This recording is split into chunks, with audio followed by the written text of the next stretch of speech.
protesting, and despite assurances from the government, schools blatantly defying the government's order. Will the government finally act against them instead of offering the customary lip service? Mirror Now report.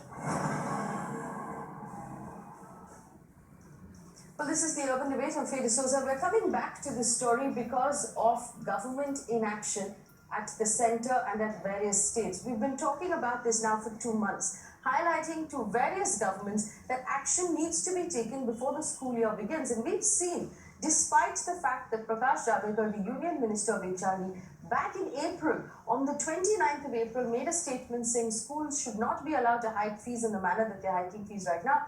No action was taken by the Ministry of Human Resource Development. Schools have now begun, and we're noticing students across the country are being expelled because their parents have actually stood up against these fee hikes and said that enough is enough. Remember, parents are protesting across the country. This is a national issue. And every time we take this up, we have a representative of the government who turns around and says, of course we'll take action immediately, but somehow nothing has happened. It brings us back to the same thing. If no action has been taken up till now, this basically means that another year will go by without schools being held accountable at all. On the show with me this evening, Niranjan Shetty, spokesperson of the BJP. Rajiv Katyal is the country head of the Global Indian International School. Firoz Bakht Ahmed is an educationist and a teacher. Avisha Kulkarni is an advocate and an activist in this particular manner. Biju Nambiar is a concerned parent from Barodia International. Anindya Dey, a parent from the Global International School in Bangalore that was protesting today. Neeraj Bhatnagar is a parent from DPS Ghaziabad that's had a problem as well. Ashish Naredi is a member of the Hyderabad School Parents Association. Just to prove to you that the problem is completely nationwide. I want to go first to Anindya Dey, who joins us from Bangalore.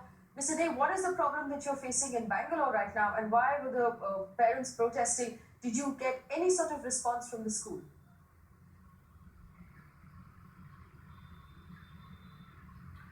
Thank you so much for giving us this opportunity to talk at the national level. This is really a...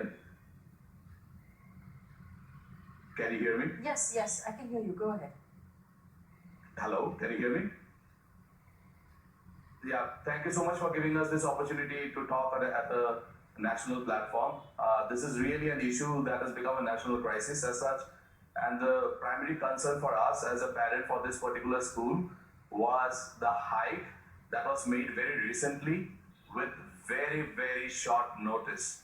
It was about 2 to 3 weeks before the school had opened that a generic email was sent to parents about a hike that would be observed in the school fees. However, not enough details was furnished in that email. Now, when we had seen the hike that was put across different grades in the school, it ranged somewhere between 10 to about close to 30%. And this is between standards that I'm referring to as students are moving from, say, an upper KG to class 1, or say class 5 to a class 6 kind of a movement. Right, so that has been our primary concern. We had tabled that with the principal of the school at least on 3 different occasions. We had also shared with him the petition on change.org that we had filed jointly as parents of the school. We were promised that there would be responses provided by the country head of why this or how this hike has really happened, and what are the opportunity to roll this back. However, with our follow-ups, we have not seen any respite, and hence we decided to hold a peaceful protest in front of the school today that you had covered. Right. Since you told me, one second, since you told me, Mr. Dey, that you expected a response from the country head and received none. Rajiv Katyal, who's the country head of Global Indian International School, joins us right now. Rajiv Katyal, do you want to respond to what Anindya Dey just said? Right. So first of all, I think there is some misinterpretation on the fee hike. The first thing is the fee hike, if you compare with last year, class to class, is just 6 to 9%. And it is in line with the increased facilities and the increase in operational costs. These fees have been visible on the website of the school for quite some time. What happens is the parents are supposed to get the invoices 15 days before the school starts. That's what I think the gentleman is referring to. At no point of time have we gone in for the kind of fee hike of 10 to 30%, which is being talked about. The hike has just been 6 to 9%. The data has been shared with Mirror now, it has been shared with the parents. And number two, we are open to any kind of dialogue or discussion. The parent has been in touch with the principal, has been in touch with the parents. There's no issue about continuing the dialogue and discussing it in detail. But I'd like to repeat here that the hike is in single digit percentage and fairly reasonable given the increased operational cost, not more than that. So tell me something, Mr. Katyal, when you say increase in operational cost, what are these operational costs and facilities that you're providing right now at the school at this increased price? See, there are two aspects to it. The first thing is the increase in operational costs in terms of teacher salaries, in terms of facility management expenses, in terms of things like academic operations which happen over there, in terms of increased lease rental expenditures. These are all costs which private, unaided or self-financed schools like us incur, which increase every year. The second thing is we have been adding new facilities like a new middle school block, a host of new labs like the IT lab, art and craft lab, dance lab. There's a new multi-purpose hall coming up, a new swimming pool coming up.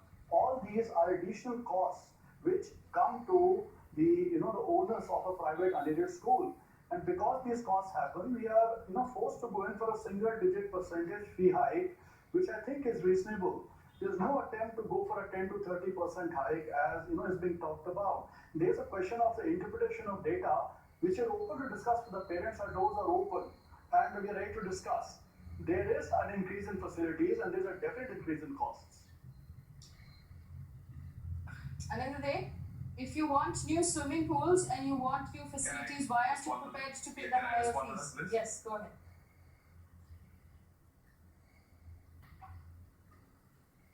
All right, sir. To your point, firstly, as parents, we are really looking at a child moving from one grade to the other, right? So when we are doing our comparison, obviously, it is between a grade to the higher grade, to the next higher grade. And I'll give you some data that is right in front of me, sir.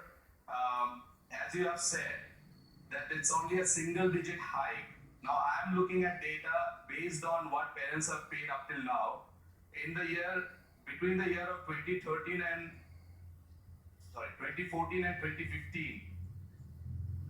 2015, the hike between nursery and KG1 has been in the order of 17.71%.